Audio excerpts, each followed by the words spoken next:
દાહોદ મનરેગા કૌભાંડ પર કોંગ્રેસની પ્રતિક્રિયા।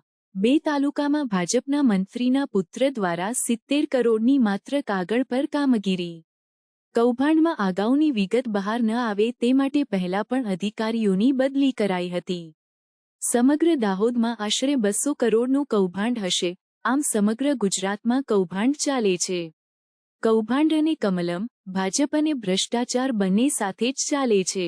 મનરેગા ઐતિહાસિક યોજના 100 દિવસનો રોજગારનો અધિકાર, કમનસીબે ગુજરાતની ભાજપાની ભ્રષ્ટ સરકારના પાપે ગુજરાતના શ્રમિકો, ગ્રામ્ય વિસ્તારના યુવાન યુવતીઓ પરિવારનો રોજગારનો અધિકાર છીનવાઈ ગયો છે। ભાજપાનો ખેસપેરો લૂંટના લાયસન્સ લ્યો અને એના પાપે દાહોદની અંદર માત્ર 2 તાલુકામાં ભારતીય જનતા પાર્ટીની સરકારના મંત્રી એના પુત્ર દ્વારા આચરવામાં આવેલું મહાકૌભાંડ, જેમાં માત્ર 2 તાલુકામાં 70 કરોડ રૂપિયા જેટલી માતબર રકમ માત્ર કાગળ ઉપર કામગીરી, અને અનેક પ્રયત્નો છતાં કૌભાંડ કરી નાખ્યું। કૌભાંડની તપાસ ન થાય, જે ભાજપાની ઓળખ બની ગઈ છે।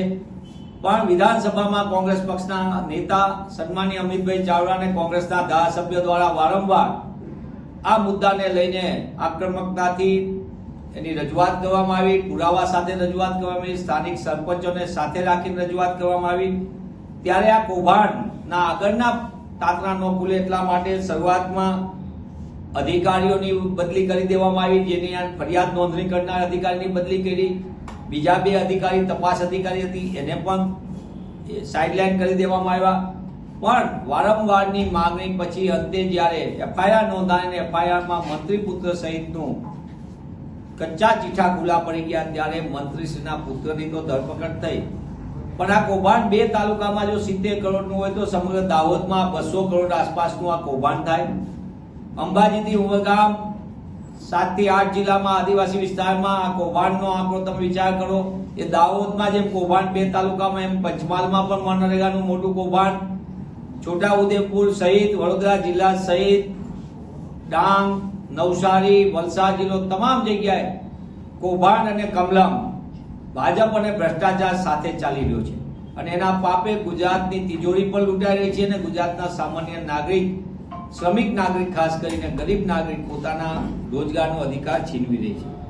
ત્યારે કોંગ્રેસ પક્ષ તરીકે અમે માંગ કરીએ છીએ કે માનનીય મુખ્યમંત્રી શ્રી ભૂપેન્દ્રભાઈ પટેલ, તમે ગંગાજળ ઓપરેશનના નામે તો વાહવાઈ બહુ લીધી, પણ સરકારમાં ભ્રષ્ટાચાર નથી। ભ્રષ્ટાચારમાં ગળાડૂબ ભાજપ સરકારના પાપે ગુજરાત જ્યારે લૂંટાઈ રહ્યું, તમારા મંત્રીમંડળના પુત્ર, મંત્રીમંડળના સભ્યના પુત્ર જ્યારે આ કૌભાંડમાં સીધા આવ્યા હોય, ત્યારે મંત્રીશ્રીનું રાજીનામું તાત્કાલિક લઈ લેવામાં આવે તો જ તટસ્થ તપાસ થાય।